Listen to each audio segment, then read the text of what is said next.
Welcome to the Healthy and Wealthy and Wise podcast with global sales trainer and professional speaker, Lois Kofi. Each week, it is her goal to share inspiration and education for you to be, do, have the best health and wealth and wisdom for your life. Well, all right, everyone. Happy Friday. Happy Friday. Coach Lois here. It's another episode of Healthy and Wealthy and Wise. And we actually, just so you guys know, you're in for a treat. We have a double header today. I have my standing call right now. If you're on the live, you know what to do. Go ahead and do #live, tune in, and let us know where you're tuning in from. And then if you're on the replay, #replay.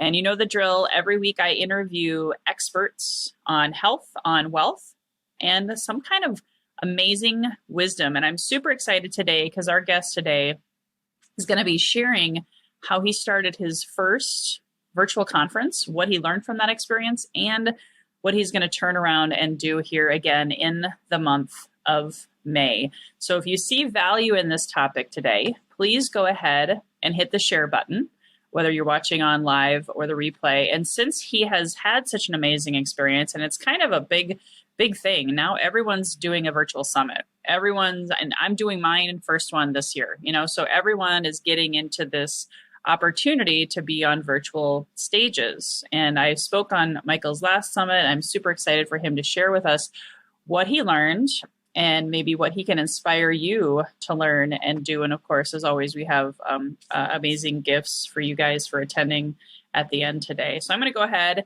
and interview Michael Whitehouse, who's a podcaster, a coach, an author, a motivational, and I might add, funny speaker. I really think you could do stand-up comedy, Michael. And he's a great networker. He's the guy who knows a guy and a gal. He's got over 18 years of experience running businesses and working with a diverse range of people.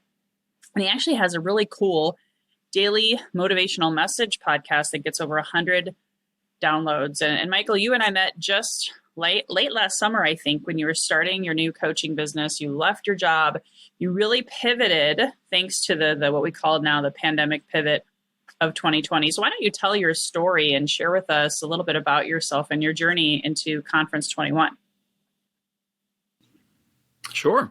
So thank you, Lois, so much for having me on the show. It's always great to be on here. And as I was telling you before, watching how you've had me promote the show and whatnot is a masterclass in podcast promotion, and I'm certainly going to be copying a lot of those into mine because there's just so many great things you're doing.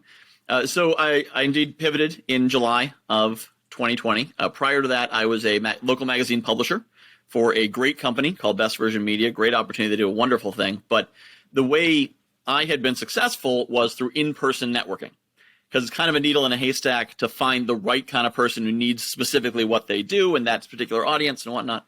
And they were totally on the ball. They had a virtual presentation ready as soon as things shut down because they saw it coming. It was great. But my prospecting came from in-person networking. I wasn't very good at the cold calling. I wasn't good at anything other than that. And so I kept trying, but I went from 2 sales a month to 1 sale a quarter. And I said, I got to figure something out. So I was introduced to a website that sold data lists, call lists and email lists and whatnot. And they were partnered with a coach who had a fantastic deal where he onboarded all their new clients. So it was great for the website because they didn't have to deal with their new clients. But he got to sift through every new client who came through the site and find out what they needed. And if he had services to offer them, he was allowed to offer his services as well. So it was a tremendous serendipitous moment. Connected with him, and he taught me some strategies that he uses for coaches building a coaching business. Said basically, maybe these will work for your magazine business. Not sure, but let's try it out. And they didn't. They did not work at all for a magazine business, not even a little bit. But they worked great for a coaching business. So I said, I've been helping people informally, giving advice. I've been the person people come to when they have problems, relationship issues, or business problems or whatever for decades, since high school. And what the heck? The only reason I've never been a coach, I don't know how to sell it. So I said, well, I've got this strategy. Let's try it out. And I signed up a client a week for 10 weeks. And I said, aha, I'm now making more as a coach than I was as a magazine publisher. The path is clear. It's time to go. So I'm going to separate from the magazine company and launch on into the coaching business, and the sky's the limit. And then suddenly I had the stress of my coaching business having to carry everything for me. And then I realized I was getting clients because I needed them, not because I could help them. And I have a great moral issue with that. So that would then get in my head as I was trying to bring on clients because I couldn't close them. And I went, So I've been building through that. And so I finally said, okay, now let's start back over. Let's take some actual coaching courses, coaching training, learn the techniques and the strategies and how to really be a coach to make sure I can serve these people. And in the meantime, what I did was I started doing gig work so that my coaching business, so I didn't live on the coaching business. So that way I could make sure I was focused on my clients as I was helping them, and it was for them and not for me. And I'd make the money from them when I was ready to give value to them. And that's been great. But so during this time, I came up with Conference 21, and it came up, it started as a joke almost. So you may remember, do you remember way back in 2020? Lois, do you remember 2020 at all? Way back then? Oh, months very ago? Clear. Very, very clear. Yeah. So back in 2020, we all had this shared delusion that 2021 would make everything better.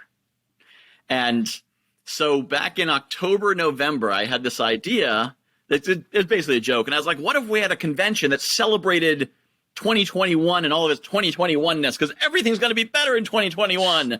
So make it all 21. It'd be $21, have 21 speakers. It'd be February 20th and 21st of 2021. It's all 21s all around. And the person I was talking to was like, yeah, that sounds pretty cool. You should do it. I said, no, it's a joke. No, you should actually do that. And I said, oh, okay, yeah, I should actually do that. I should. So I made up an application for speakers, and I tossed it out there. Wasn't really trying that hard, but as I went through networking events, I'd say, hey, I'm looking for speakers. You sound interesting. Some people shared it around. And within 2 weeks, I had 28 speakers signed up out of the 21 I was shooting for. And I realized this is a bigger thing than I thought it was. This isn't a joke. This is a thing. This is like really a thing.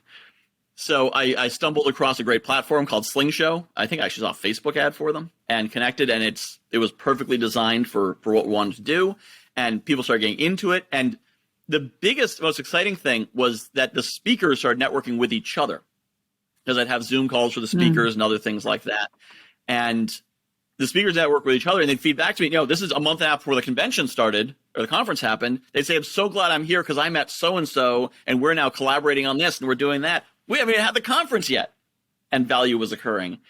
And what I wanted to create for the attendees was being in the middle of that.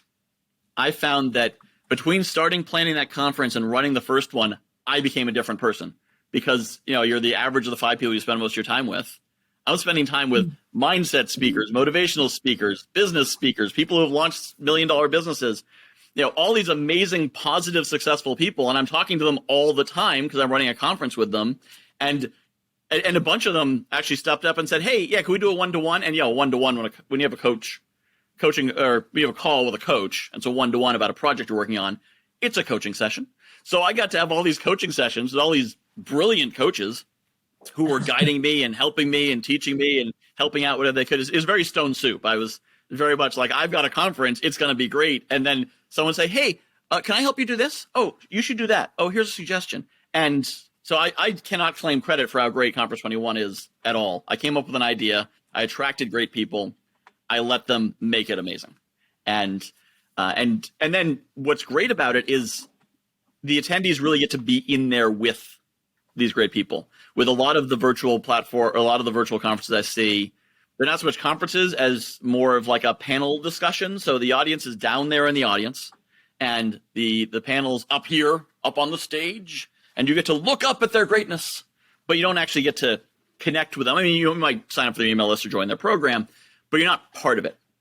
And I wanted something where the audience could really have the same experience I had of connecting with these people and being part of a community that makes them better by being part of it. And I can't say I'm completely successful, but at least during the weekend, it certainly creates that vibe for people who really get involved in it.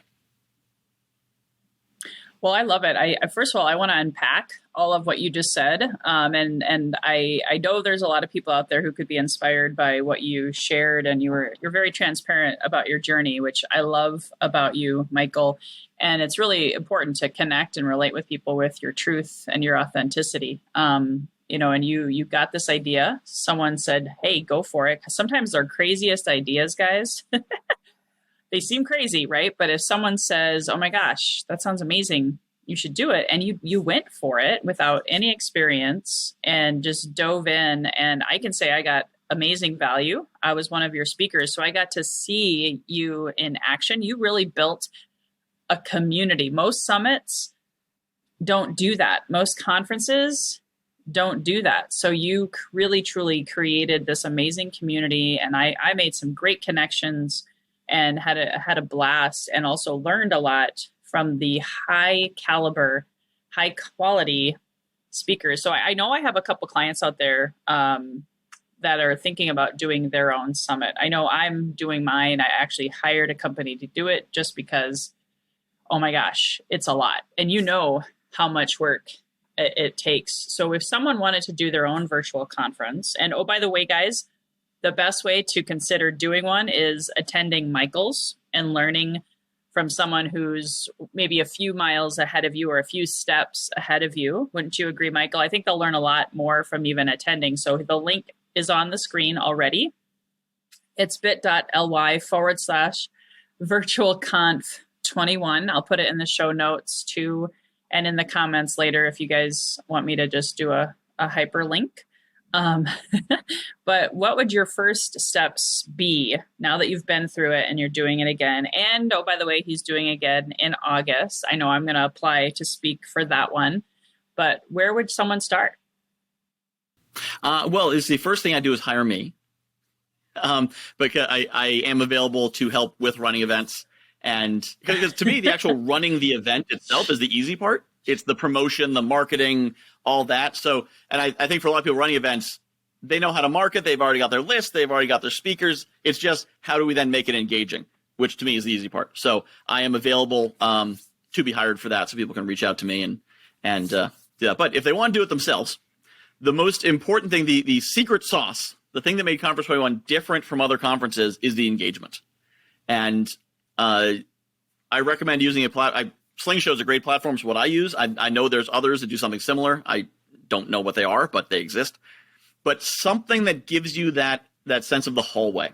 The first thought I had, actually, even before I came up with Conference 21, I said, if I ever run a virtual event, it'll have a virtual hallway.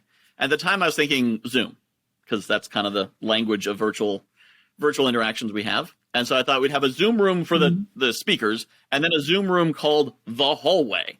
And it would just be an open room. Because when you go to a conference, you go there to see the speakers, of course. You know, if somebody says, why are you going there? I'm going to see the speakers. But afterwards, when somebody says, so what are the 5 best things you got out of it? One of them is probably going to be a business card you hold up from someone you bumped into in the hallway, or say next to you, or at breakfast, or at the bar. And I wanted to make sure, almost more important than who was on the stage, I wanted to make sure the hallway existed, because it doesn't naturally exist in a virtual space. So make sure you have a hallway, some sort of space to interact with. In Slingshot, they have tables, which are basically breakout rooms where you can click on a table and pop over to the next one and move freely, just like if you're at a cocktail party.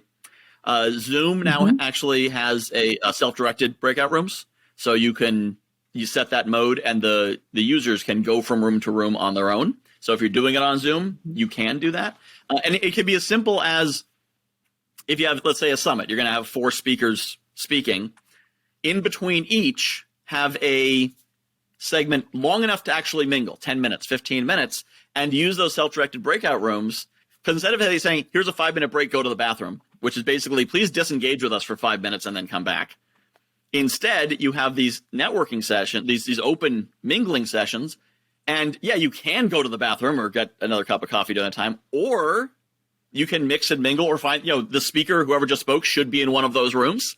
So it just like at the end of a talk, you walk up to the stage and say, hey, Lois, I had a question for you about what you said, or could I get your card, or whatever you want to engage. It makes the person who was on the stage more of a real person. and makes it also more likely you're going to want to join their email list and go to their next event and participate in their virtual webinar or whatever. But it also it gives your brain a chance to change gears from passive reception to accepting, to engagement. Because if you're just passively receiving for too long, you start to tune out and zone out and wander off. But if you know that after that 40-minute talk, you're going to have 15 minutes of re-engagement, well, now you need to pull your keyboard out and start typing again and pay attention and listen and actually be ready to respond. And it wakes you up. Conference 21 runs 9 hours. And most of you hear 9-hour virtual conference, and you're like, isn't that banned under the Geneva Convention? 9-hour virtual conference. And some people were on for 9 hours from when I opened the network room early to when I close it late. So there were probably all 3 people who did that whole stretch. I was one of them. The actual core of it is about 5 hours. But I was on for 9 hours, and at the end of 9 hours, I did not feel like I'd been on a 9-hour virtual conference. And it's because I could engage with people every hour for 15 minutes. There was engagement. And so my brain woke up, came out of sleep mode, had to connect with people. And you need to give people that engagement. If you do, you can run a 9-hour virtual conference if you have good enough content and that engagement. But if you don't, you try to push past 2 hours and people already start climbing the walls and they're over here on Facebook while you're talking because you haven't held them. So the engagement is really the biggest thing that I recommend, whatever platform it is you're using. I gotta, yeah, 100%. What he's saying, guys, is so true, because I'll be honest, as a parent who's homeschooling, as a business owner who has a lot of clients now and juggling health and life and time off, going to a 3-day summit or a 2-day summit can be exhausting. And the thing that makes Michael's conference so unique, and definitely you want to check it out. It's probably the best $21 you can invest in great content, great value, and great connections, is those rooms. At first I was kind of like, whoa, what is this? Like I was so blown away by it. It was just like, whoa. And then you're right, to have those hallways or the happy hour connections with bumping into people, right? It really did kind of bring me back to the quote unquote old school in-person conferences. So I think that's really cool. How did you maybe speak about the other thing of, like, is there an ideal theme? Like, obviously you came up with Conference 21. So how does someone come up with a theme? And then I see you have sponsors. So talk about, picking your theme and your sponsors. I'd love to hear your thoughts or advice on that. Sure. So our theme, we don't really have a theme. The theme got started with the joke, and so I'm probably not the best expert to speak on theming from a marketing perspective, which is really its purpose. But I had some suggestions early on to say go narrow. You should make this. You should do Conference 21 marketing and Conference 21 mindset and whatever. And I decided to go the opposite direction very intentionally. I went very broad. So, when you have a marketing conference, the people you get are people who want marketing right now. The speakers you get are marketing speakers, and they're going to talk about marketing, and it's going to be marketing. However, there's people who need marketing and don't know they need it, or if it was in front of them, they might absorb the content, but they're not going to go looking for it. So they wouldn't go to a marketing conference, or maybe they think, oh, I'm a sales guy, I don't need a marketing conference. So the idea with Conference 21 is the theme is smart people who know stuff and want to talk about it, basically. I know marketing's not as much my thing as I thought it was at the beginning of this year. But the idea is bringing people together who have all these exciting ideas, almost kind of like more of an interactive TED experience. And we have a number of TEDx speakers, actually. And so bringing together all kinds of different people. So we've got marketing, we've got mindset, we've got wellness, we've got some people in tech stuff. We're partnering with an organization called Wealth Builder Nation, which is a networking group for real estate investors, and they've got five speakers, I think, coming. And so the concept is you come for one thing. So let's say you're a Wealth Builder Nation member, and you say, "Oh, five of these people are speaking. I'm interested in learning about that stuff." And their topics are fairly like in the weeds, wonky real estate topics, 1031 exchanges and tax code stuff and whatnot. But then while you're there, you look at who else is speaking, and you say, "Oh, oh, this guy, Dennis Paul's talking about hypnosis. That's interesting. I'm curious about that. I'd never intentionally go to a hypnosis workshop, but no one else is speaking during that time. Maybe I'll go see him. Or, oh, this guy's talking about marketing. I think I've got my marketing, but I'm interested in that aspect of it. Let me go take a look at that. Or Lois is speaking about email list building, which she's quite good at. And I hadn't really thought about that as part of my mix, but maybe I should. I've heard that's something. I'll go to that. So the idea that it creates a lot of serendipitous connections. And in some ways, that's sort of me leaning into my ADHD. That I'm not good at picking a track and following it. However, I find that my life is richer because I don't. So I kind of go over here and over there and over there, and things come together. And that's how I became a networker. I meet people all over the place, and they can come to me and ask for a connection from anything from, a rental apartment to a chiropractor to, a sex therapist. I've probably got someone I can introduce them to who can solve that. And that's kind of the idea of Conference 21. Bring a lot of different people together and then see what ideas develop, see what connections happen. And that's where the magic happens. People from different fields coming together. And, people with the right mindset and the right values. People who are there to share and give and collaborate. Put them together, shake gently, and see what happens. Well, I love it because it goes with your theme, right? The guy who knows a guy or a gal. It's so smart, and there's so much value because you and I actually met indirectly through being BNI members. We met inside of a Facebook community that was full of thousands and thousands of BNI members. You took my list build course, and then we just stayed connected because you're such a great connector. And when I came into that conference, oh my gosh, guys, there was so many go-givers, as I like to call them, high quality, high caliber people. And just so you know, also, I want to make sure you saw, we have people tuning in from Minnesota. Hey, Sean, we got people from Nigeria. Mishak's brand new. We got Sandy Murray from Canada. We have Elizabeth. From Nigeria at Conference 21. Awesome. That's awesome. So yeah, you're speaker, so global. Yeah. And that's a good point, right? Anyone from anywhere in the world could attend your conference, right? Mm-hmm. Absolutely, as long as they have good, decent, low latency internet. Awesome. Yeah, so anyone can go to that, awesome. and we are actually, and so the speaker application is actually open for the August event. So we obviously close the May event because that's coming up in 21 days, and I need time to put the schedule and the website together. But if people go to speaker.conference21.com, they will find the application to be a speaker for the August event. So that's we're certainly looking for speakers. We went from 28 speakers in February to 48 in May, and I expect it'll probably continue growing. And the great thing is the speakers are also part of the community. So it's not like, how do we divide the audience among the speakers? The speakers are part of the audience. They're all from different fields. So the speakers go to each other's talks because, the marketing guy wants to hear about the wellness stuff. The wellness guy wants to hear about the tech stuff. So it's great there. But yeah, we're certainly, that's a great way to, I'd say get in free, but it's only $21. So it's not like, I can't say you're saving that much money by being a speaker.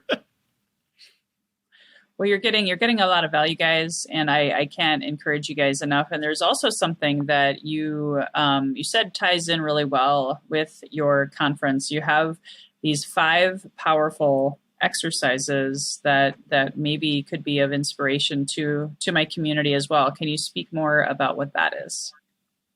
Absolutely. So back in November or so, I took this great list building course with a coach you may have heard of, Lois Kofi. And she talked about the way to, structuring offers. And at the time, sometimes you'll learn something and say, well, that seems really good. I wish I was in a place to use it. And I kind of tried, and I wasn't quite sure what my offer was. And I kept being like, but what's the offer? And you're like, oh, you'll figure that out. But here's how you promote it. I'm like, cool, but what's the offer? So here we are months later, and nothing's finally clicked. I'm like, oh, I have finally found what I am offering. So a few short months after taking Lois's course, I have taken her advice and built a low-cost, powerful offer. And that's the crazy thing about this is it's really inexpensive, and it's basically enough tools that used properly, you could conceivably use them to coach yourself. It's 5 exercises that I have learned from my coaching certification and training and whatnot that I've used for myself that are very helpful. A couple with visualization, visualizing your best future, gratitude, because I definitely found gratitude and visualization work really well together. Because if you visualize just the future, you can lose track of how great things are right now. And if you focus too much on how great things are right now, you don't visualize a better future. So those pair really nicely. And of course, since I am the author of The Guy Who Knows a Guy, I do have a networking exercise there as well, because who would I be if I wasn't doing that? But so when someone signs up for that for $5, they get a electronic copy of the book, the revised edition of the book that we just completed. They get a PDF with an explanation of the 5 exercises. And the next week, I do a daily Zoom call. So 30 minutes every day, one focusing on each of the exercises, actually taking people through it. And a couple of people there will actually run them personally through the exercise to show everyone how it works. And because sometimes you read it and you think you get it, and then you see it happen. You're like, oh, that's totally different. So I want to do it live and to engage. And the other reason I want to do it that way is it's great to sell something online and people get it and they value it. But I'm a people person. I like to meet people face to face. I believe belly to belly is Lois's term for this. I like to really connect directly with folks and have that human connection. And so those Zoom calls give you the chance to really connect with the folks who get involved with it and make sure that they're getting the most value and it's really helping them. Yeah, and the reason, just so you guys know, and we're almost done, guys. We got less than 4 minutes left, so I probably have time for one question. If someone out there has a question for Michael and his conference, the reason I wanted him to share his $5, also known as Tripwire tiny offer, depending on who you are. I love the tiny offer concept, and that's what got me started in my coaching business in the online space, because I had no clue. I was like Michael, again, face-to-face, belly-to-belly, kneecap to kneecap, business card exchange, shaking hands, kissing babies, all of that, right? The 3-foot rule, not this online space. So when you go and you're a speaker, especially if you apply to be on my podcast or on Michael's speaking stages, you definitely don't want to go, as one of my coaches would always say, don't go empty-handed. You want to have a tiny offer, something that gives value for really, really low cost that brings people into your funnel. So something to also think about. You can hire Michael to host your conference. You can work with me on creating that offer. And Michael, I'm so excited that you have that, because it's a way to get people to really value what they're getting. Everyone has something for free, right? But even your summit, again, tidy offer, $21, has that point of entry where people are saying, yes, I want to spend a little bit of money with you because I see value. And in exchange, now they're in your tribe, your email list, your community. So I think you're doing awesome, amazing things. And do you have one more nugget? Since I don't see any questions from the audience, do you have one more nugget before we wrap it up? So one of the big things I've learned lately is the power of gratitude, which I've heard a lot. You hear that all the time, power of gratitude and be grateful and whatever. And it never really clicked until fairly recently just how powerful it is. And what drove it home was I recently bought a house because with some of the stimulus, I was able to get me over the hump to get the down payment. And it's been pretty good.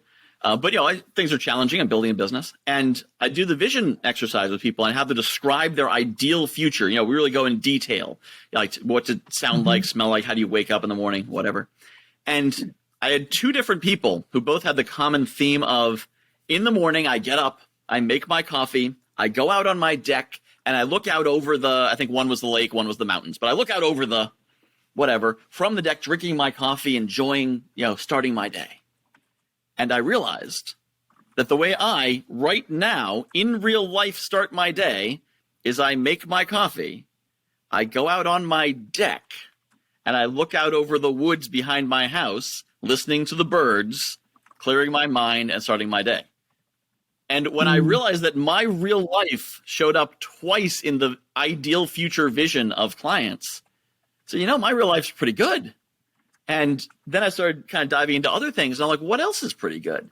And the technique that I sort of developed without even realizing it is we're used to comparing the best of what we don't have to the worst of what we have. So with your house, for example, everything's broken in it, every wall that needs to be painted. And then you drive by someone else's house and you're like, wow, that's such a nice house. It's huge, it's beautiful. But if you flip that and you make sure you compare the best of what you have to the worst of what you assume you don't have.